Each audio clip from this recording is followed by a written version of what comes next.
Morning, everyone. Serious business that the Congress needs to tackle on behalf of the American people, including making sure that we provide national security funding in the best interests of the United States and our allies throughout the world, and address some of our domestic challenges in the area of child care affordability, making sure that everyday Americans can continue to access high-speed internet service, which has become increasingly important to engage economically in the context of education, in terms of telemedicine and work. We also have to make sure that we are working toward funding the government, avoiding a reckless, extreme MAGA Republican shutdown, and meeting the needs of the American people. House Democrats continue to be committed to putting people over politics and fighting for the things that matter, including lower costs, growing the middle class, and making sure we can live in the safest possible community in every single zip code. These are the issues that matter. And once again, we see that the Republicans could care less about meeting the needs of the American people. House Republicans have now been in the majority for a little under a year. They have nothing to show the American people that they have accomplished on behalf of the American people. Zero. Don't take my word for it. Just ask Chip Roy, who made it explicitly clear that the House Republican majority has done nothing to meet the needs of the American people. Instead, they continue to focus on undermining the health, the safety, and the economic well-being of the American people. What's the latest example this week? That they've been directed to prepare to repeal the Affordable Care Act. In other words, they want to take away, House Republicans have been directed to prepare to take away health care from more than 100 million Americans who are suffering, excuse me, from pre-existing conditions. House Republicans are going to spend today and tomorrow continuing their phony investigation of President Biden's family, and will try to impeach Secretary Mayorkas at the direction of one of the ringleaders of the extreme MAGA Republican circus in the House, Marjorie Taylor Greene. These are unserious individuals during very serious times, and it's hurting the American people. Questions? Jeffries, good morning. Thank you. Obviously, the alleged transgressions by Mr. Santos are pretty serious here. But, people have some reservation about expelling somebody who's not been convicted. Did Democrats open the door on this type of thing with discipline against Ms. Greene a couple of years ago when Democrats were in the majority, Mr. Gosar, by not having a full process when they were penalized for their conduct? And did that crack the door open to possibly going this direction against Mr. Santos when he's not been convicted in a court of law? Yeah, Marjorie Taylor Greene and Paul Gosar weren't subject to expulsion resolutions. They were held accountable for extreme, outrageous, and dangerous behavior. But they remain in this institution to this day. So there was no precedent that was set by House Democrats. And there's no precedent to the extent that George Santos is removed from the House of Representatives, other than if you are a unadulterated serial fraudster who has broken ethics laws, pled guilty to committing financial crimes in Brazil, and is facing a litany of accusations related to serious violations of federal law, then perhaps you should be held accountable in the House of Representatives. And there was a long and comprehensive ethics investigation with a report that was issued that is bipartisan in nature, unanimous in nature. Every single Republican and every single Democrat on the House Ethics Committee stands behind the ethics report, which has serious findings of wrongful, unethical, and likely criminal behavior. And so I expect that there'll be a bipartisan vote tomorrow, likely to expel George Santos, but at the moment that remains to be seen, and we'll see what happens on the floor. Mr. Leader, are you urging your fellow Democrats to vote one way or another tomorrow? We have no official whip recommendation. We recognize that this is an issue of conscience. Congressman Aguilar indicated yesterday that House Democrats have not been kept abreast of the negotiations that are going on in the Senate about an immigration deal, maybe to unlock this funding for Ukraine and Israel. To what degree are you concerned that a product that might come out of those negotiations might be unacceptable to House Democrats? Well, it's going to be very important that any resolution that is reached by the 6 Senate negotiators will ultimately be presented to the Senate Democratic Caucus, the Senate Republicans, and of course, House Democrats and Republicans to try to see if it's consistent with an agreement that can secure bipartisan support in both chambers. We've made clear, Leader Schumer has made clear, that any resolution with respect to the national security supplemental funding package has to be one that can secure strong Democratic support in the Senate and, of course, significant Democratic support in the House.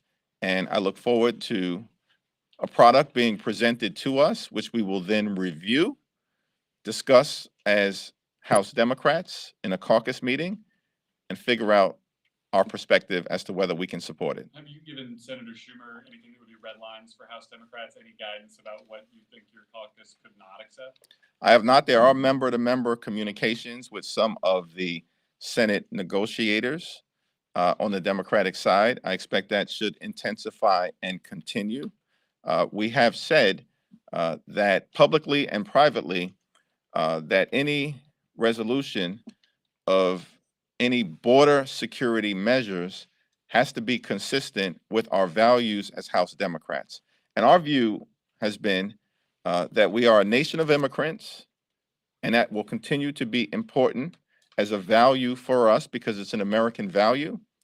We are also a nation anchored in the rule of law, and that will continue to be important as we evaluate whatever comes out of the Senate.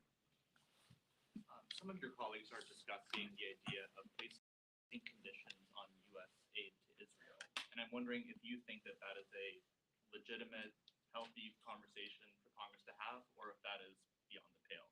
My view is that we've got to make sure Israel and our allies across the world are able to provide for their self-defense in the face of terror, in the case of Israel, or authoritarian overreach, in the case of Ukraine, facing down Russian aggression, and that we should be there for our allies.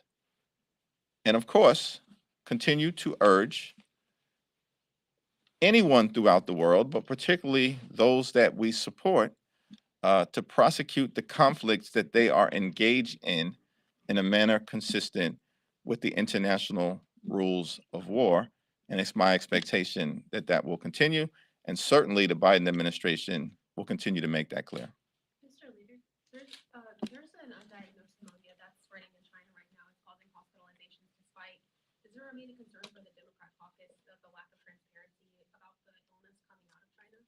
I'm not familiar with that, but I certainly look forward to looking into it. Thank you, Mr. Leader. So at noon, Santos, he plans to introduce a privilege motion to expel Congressman Jamal Bowman for pulling a fire alarm. What do you say?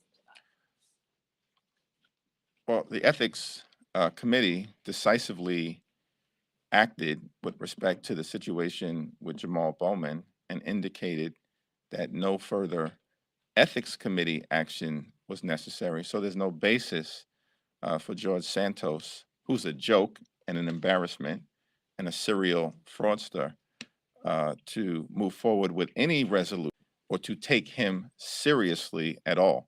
Question that we should all be asking is, why is George Santos still around? Like, House Republicans knew a lot about George Santos before he was elected. And we have reason to believe either intentionally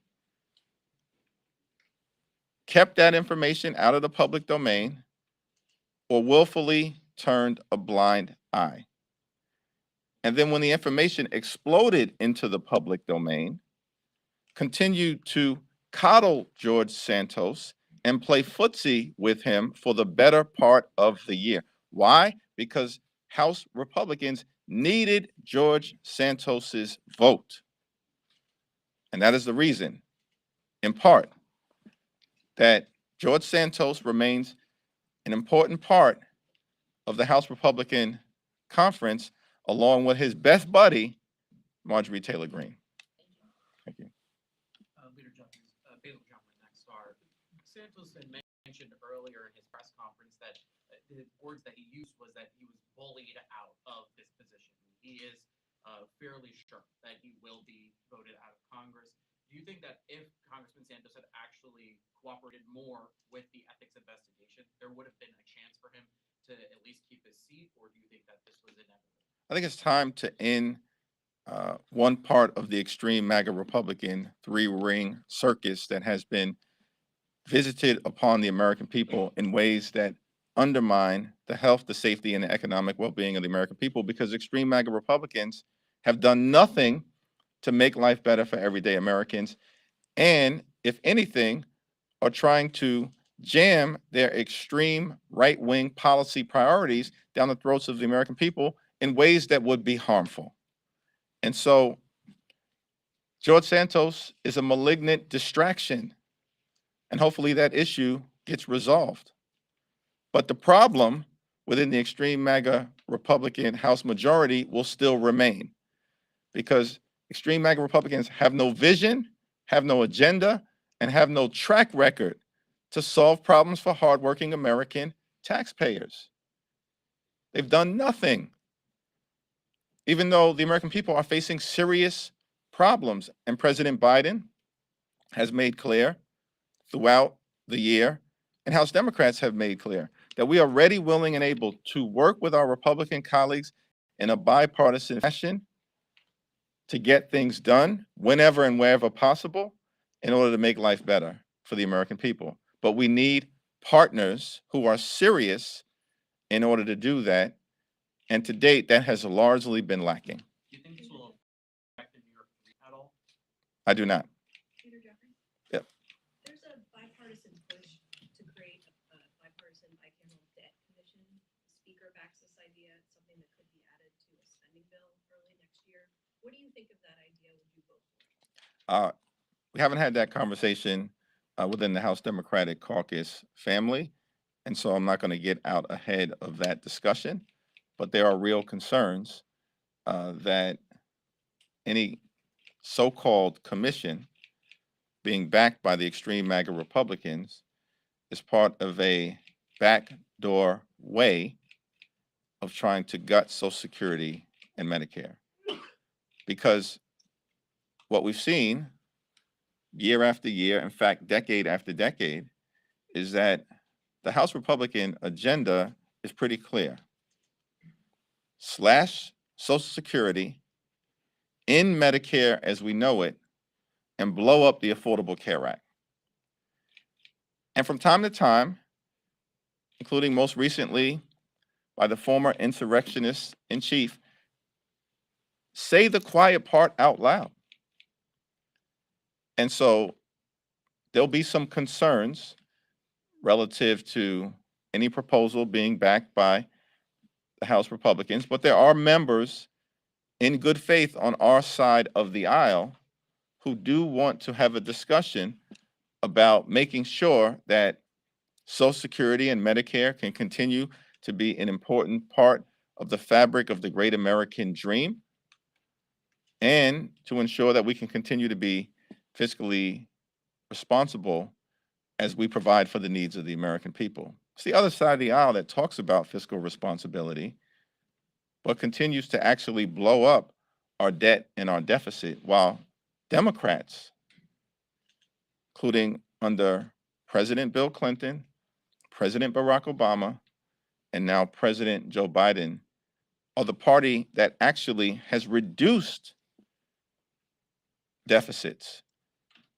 And in the case of President Clinton, turned a deficit into a surplus. And every single time the Republicans gain control of the House and or the Senate, what they do is they jam big tax cuts for the wealthy, the well-off, and the well-connected down the throats of the American people, as they did with the GOP tax scam, where 83% of the benefits went to the wealthiest 1% here in America, and they saddled our children and grandchildren with $2 trillion worth of unnecessary debt. That's the Republican record on fiscal responsibility. The same thing was done under President Ronald Reagan, and the same thing was done under President George W. Bush. That's their record. So we'll evaluate any legislative proposal on the merits, but there's deep reason to be concerned because my Republican colleagues don't have a record that indicates any seriousness with respect to fiscal responsibility. You're talking about an impeachment investigation moving forward with House Republicans. Can you talk about the Democratic response and how you guys are preparing to combat the claims that we make?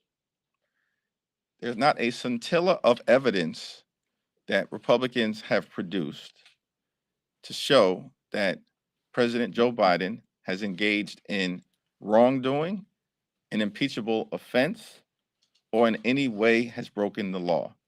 Why? Because there is no evidence that exists to implicate President Joe Biden in anything nefarious. President Biden is a good man. He's a good and decent and hardworking man, and that's been his entire life in public service. So this is all part of a phony effort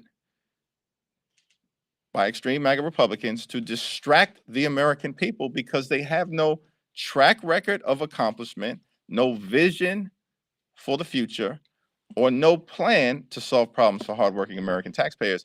And so we will continue to point that out.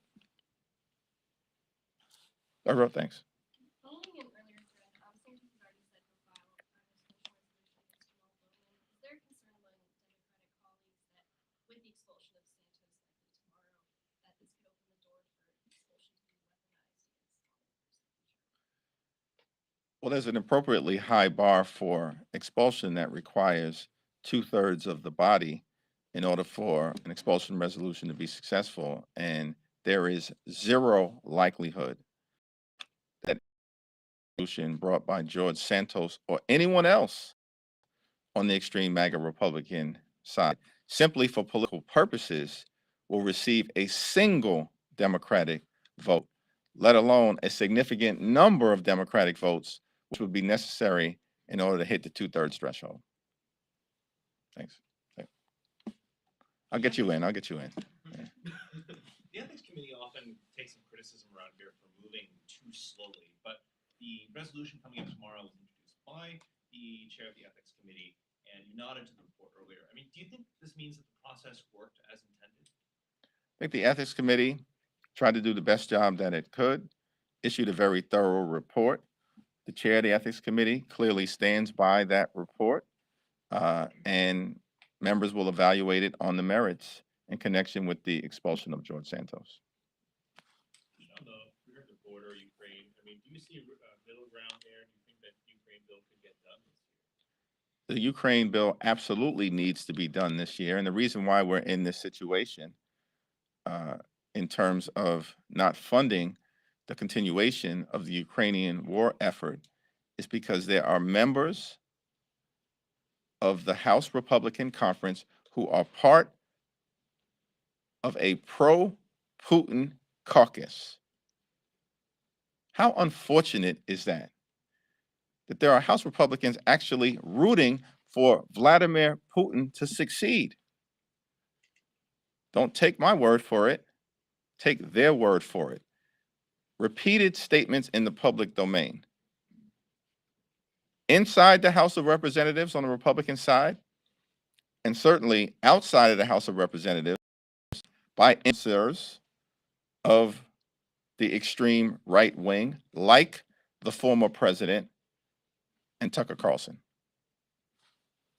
So one of the things that Senate Republicans seem to be pushing when it comes to the negotiations on border security is raising the credible fear standards when it comes to those seeking asylum. Is that something you can bite on if it means getting some of what you're asking for? Have not seen the specifics relative to that particular provision, but any changes that are made to our immigration system that are inconsistent with the principle of America as a nation of immigrants would raise serious concerns. A question on New York's third district, because if Santos is expelled, that means that there's going to be a special election scheduled in the next 3 months. Can you give the outlook for Democrats' ability to take that seat? And are you planning to endorse in the primary there, given that there are numerous candidates who are running? Let's take one step at a time. We'll see what happens tomorrow in the context of the expulsion resolution.